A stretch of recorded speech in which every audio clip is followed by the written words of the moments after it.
Class 9 geography. जो दिन आपका लीव हो गया था यहाँ से स्टार्ट करेंगे, उत्तरी मैदान से स्टार्ट करेंगे। उत्तरी मैदान 3 प्रमुख नदियाँ प्रयास बना हुआ है, सिंधु, गंगा और ब्रह्मपुत्र। हम देखेंगे जो ये मैदान है गंगा, ब्रह्मपुत्र और आपकी तीसरी जो नदी है उसका नाम है आपका सिंधु। इनसे तथा इनकी सहायक नदियाँ गंगा, ब्रह्मपुत्र और इन तीनों की सहायक नदियाँ, जो सहायक नदियाँ हैं उनसे इस उत्तरी मैदान का निर्माण हुआ है। यह मैदान जलोढ़ मृदा से बना हुआ है। जो ये मैदान है ये जलोढ़ मृदा से बना हुआ है और लाखों वर्षों में हिमालय के गिरिपाद में स्थित बहुत बड़े बेसिन में जलोढ़ों का निक्षेप हुआ इस उपजाऊ मैदान का निर्माण हुआ था। इसका लगभग 7 लाख वर्ग किलोमीटर क्षेत्र पर है। जो इसका एरिया है वो 7 लाख वर्ग किलोमीटर पर इसका आकार है, फैला हुआ है। यह मैदान 2400 किलोमीटर लंबा और 240 चौड़ा है और यह जो 2400 किलोमीटर लंबा और 240 24 से और 320 240 से 320 वर्ग किलोमीटर इसकी ब्रेथ है, ये चौड़ाई पर फैला हुआ है। यह सघन जनसंख्या वाला भौगोलिक क्षेत्र है। इस क्षेत्र में सबसे अधिक जो मोस्टली जनसंख्या पाई जाती है, काफ़ी अधिक जनसंख्या पाई जाती है, सघन जनसंख्या पाई जाती है। सघन का अर्थ है काफ़ी भारी मात्रा में जनसंख्या फैली हुई है। यहाँ पर पर्याप्त काफ़ी अच्छा पानी है। यहाँ की जो जलवायु क्लाइमेट वो काफ़ी अनुकूल पॉपुलेशन के लिए या सभी के लिए। यहाँ पर कृषि के लिए खासकर कृषि के लिए काफ़ी अच्छा भूमि है और हर प्रकार से सिंचाई के लिए या जो क्षेत्र है काफ़ी कृषि के लिए काफ़ी अच्छी मानी जाती है। नदियाँ अपने निचले भाग में एक गाद एकत्र हो जाने के कारण बहुत सी धाराओं बढ़ जाती हैं। इन धाराओं को वितरिकाएँ कहते हैं। देखिए, जब नदियाँ अपने निचले भाग में गाद एकत्र हो जाने के कारण बहुत सी जो धाराएं जाती हैं, इन धाराओं को वितरिकाएँ कहते हैं। उत्तरी को मोटे तौर पर 3 उपवर्गों में विभाजित किया गया है। उत्तरी मैदान के पश्चिमी भाग को पंजाब का मैदान कहा जाता है। जो उत्तरी मैदान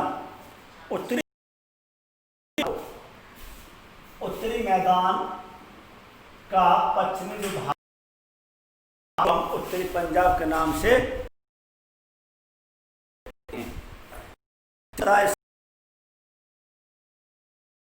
भाग पाकिस्तान में स्थित है। जो सिंधु नदी का ने जो मैदान बनाया है, उपजाऊ वाला मैदान है, वो पाकिस्तान में स्थित है। सिंधु तथा इसकी सहायक नदियां चेनाब, व्यास, छतरपुर से निकलती हैं। मैदान के इस भाग में दोआब की जनसंख्या बहुत अधिक है। गंगा के मैदान का विस्तार घरघर तथा तीस्ता नदियों के बीच है। जो गंगा जो मैदान का जो विस्तार है वो घरघर और तीस्ता नदियों के बीच में है। इस उत्तरी भारत के राज्यों हरियाणा, दिल्ली, उत्तर प्रदेश, बिहार और झारखंड के कुछ राज्यों में देखिए जो गंगा का जो विस्तार है वह हरियाणा, दिल्ली, उत्तर प्रदेश और आपका झारखंड कुछ भाग तक पश्चिम बंगाल में भी फैला हुआ है। ब्रह्मपुत्र का मैदान इसके पश्चिम विशेषकर असम में स्थित है। जो ब्रह्मपुत्र का मैदान है विशेषकर असम में स्थित है। उत्तरी मैदान की व्याख्या इसके उच्चवचों में बिना किसी विविधता वाले समतल स्थल के रूप में की जाती है। यह सही नहीं है कि विस्तृत मैदानों की जो भौगोलिक आकृतियाँ हैं में विविधता है। आकृति जो के आधार पर उत्तरी मैदान को 4 भागों में डिवाइड किया जा सकता है। नदी पर्वतों के नीचे उतरते समय शिवालिक की ढाल पर 8 से 16 किलोमीटर चौड़ी पट्टी गुटिकाओं का निक्षेपण करती हैं, जिसे भावर के नाम से पुकारा जाता है। उसके बाद उत्तरी मैदान का सबसे विशालतम जो भाग है, उत्तरी मैदान में सबसे बड़ा भाग है वह पुराना जलोढ़ से बना हुआ है। पुराने जलोढ़ से बना हुआ है। उसके बाद वे नदियाँ के बाढ़ वाले मैदान के उत्तर में स्थित हैं। वे नदियों का जो बाढ़ वाला जो क्षेत्र है वहाँ पर स्थित है। वेदिकाएँ जैसी आकृतियाँ प्रदर्शित करती हैं। इस भाग को भांगर के नाम से जाना जाता है। इस क्षेत्र की मृदा में चूनेदार निक्षेप पाए जाते हैं तथा इन्हें स्थानीय भाषा में कंकड़ पत्थर कहा जाता है।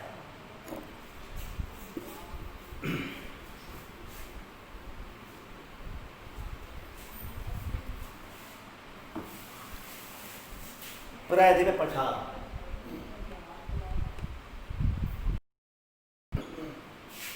कपड़ा बांधने, प्रायद्वीपीय पठार एक मेज की आकृति वाला स्थल है जो पुराने क्रिस्टलीय आवर्तन से बना है।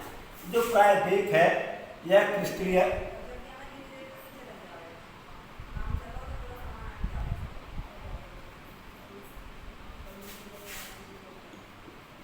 आग्नेय रूपांतरित शैलों से बना हुआ है। यह गोंडवाना भूमि टूटने का वायु कारण बना था। यही कारण है कि प्राचीन भूभाग का एक हिस्सा है। इसका पठारी भाग में चौड़ी तथा छिछली घाटियां, एक गोलाकार पहाड़ियां हैं। इस पठार दो मुख्य भाग हैं, एक मध्य उच्च भूमि, इसके दो भाग हैं।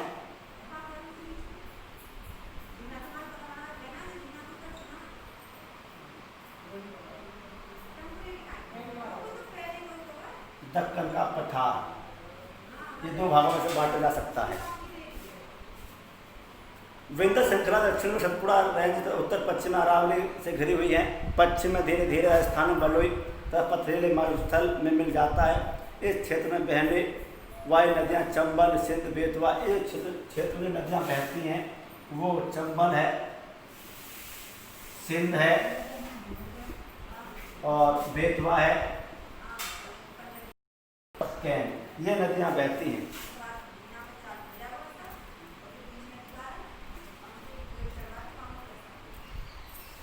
मध्य भूमि में चौड़ी लेकिन पूर्व में संकीर्ण है।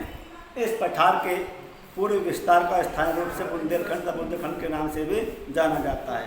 जो पूर्वी विस्तार को स्थलीय रूप से बुंदेलखंड के नाम से जाना जाता है।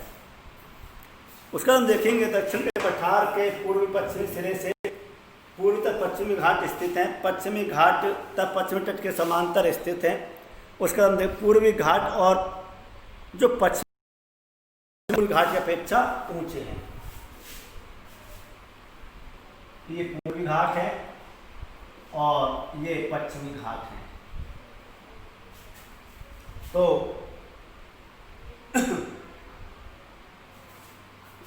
ये ऊंचे हैं इसकी अपेक्षा। ये जो पूर्व पश्चिमी घाट है वो पूर्वी घाट की अपेक्षा क्या है, ऊंचे हैं। इन्हें केवल दर्रों के द्वारा ही पार किया जा सकता है। भारत और भौतिक मानचित्र में थाल घाट, भौर घाट तथा पाल घाट की स्थिति हम ज्ञात करेंगे। पश्चिमी घाट इनके 600 मीटर की ऊंचाई तुलना में पश्चिमी घाट के ऊंचे इसलिए जो 600 है और इनकी 900 से 1000 के आसपास मीटर इनकी ऊंचाई पाई जाती है। नीलगिरी तक पूर्वी घाट का विस्तार सतत नहीं है। ये बंगाल खाड़ी में गिरने वाली नदियों को इनको काट दिया जाता है। पश्चिमी घाट में पर्वतीय वर्षा होती है।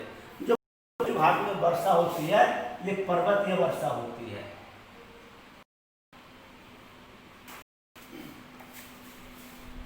यहाँ पहाड़ियाँ पाई जाती हैं। उन पहाड़ों का नाम मैं आपको लेता हूँ, काफ़ी इम्पोर्टेंट है, आगे तक भी इनको देखते रहना।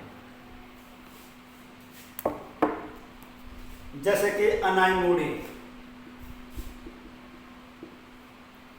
अनाईमुड़ी है जिसकी ऊंचाई 96-95 मीटर है। डोडा बेटा इसके 2633 और पूर्वी घाट का सबसे ऊंचा शिखर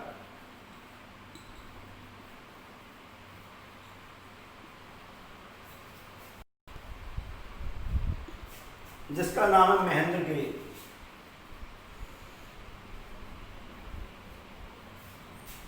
पूर्वी घाट का सबसे ऊंचा शिखर कौन सा है, महेंद्रगिरी है, जिसकी ऊंचाई है 1500 मीटर।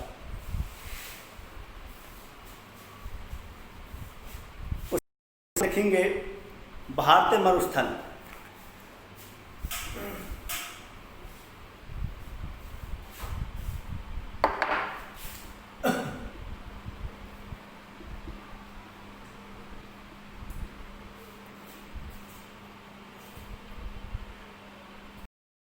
पहाड़ियों के पश्चिमी किनारे पर थार का मरुस्थल स्थित है। यह बालू के टिब्बों से ढका हुआ एक तरंगित मैदान है। इस क्षेत्र में प्रति वर्ष 150 मिमी किसी कम वर्षा होती है। यह शुष्क जलवायु वाले क्षेत्र पर वनस्पति बहुत कम है। यहाँ पर बालू से वहीं विलीन हो जाती हैं। हम देखेंगे यहाँ पर लूनी जो सबसे बड़ी नदी है, यहाँ पर सबसे बड़ी नदी है कौन सी है? लूनी नदी है। उसके बाद देखेंगे बरकान जो है चंद्रका बालू टीला का विस्तार बहुत अधिक क्षेत्र पर होता है, लेकिन लंबे टीले भारत पाकिस्तान सीमा समेत प्रमुखता से पाए जाते हैं। यदि आप जैसलमेर जाएंगे तो बरकान समूह देख सकते हैं।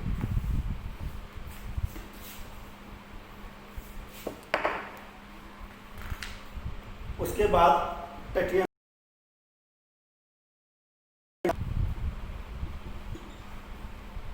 प्रायद्वीपीय पठारों किनारे संकीर्ण तटीय पट्टियों का विस्तार है। यह पश्चिम से अरब सागर से लेकर पूर्व में बंगाल खाड़ी तक विस्तृत है। पश्चिमी तट, पश्चिमी घाट और अरब सागर के बीच स्थित संकीर्ण मैदान है। इस मैदान के 3 भाग हैं। कोंकण जिसमें मुंबई और गोवा आता है, मध्य भाग कन्नड़ मैदान, दक्षिण भाग को मालाबार तट कहा जाता है। बंगाल खाड़ी में के साथ विस्तृत मैदान चौड़ा समतल है। उत्तरी भाग में उसे उत्तरी सरकार कहा जाता है, जबकि दक्षिण भाग में उसे कोरोमंडल तट के नाम से जाना जाता है।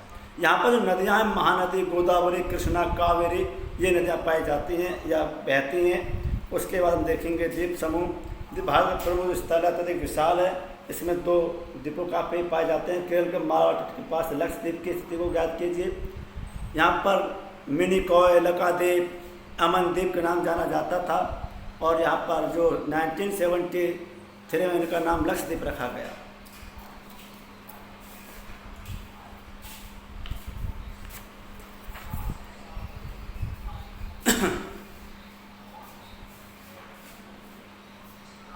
विभिन्न भू आकृतिक विभागों का विस्तृत विवरण प्रत्येक विभाग की विषमता स्पष्ट करता है, परंतु यह स्पष्ट है कि विभाग एक दूसरे से पूरक हैं और वे देश को प्राकृतिक संसाधनों में समृद्ध बनाते हैं।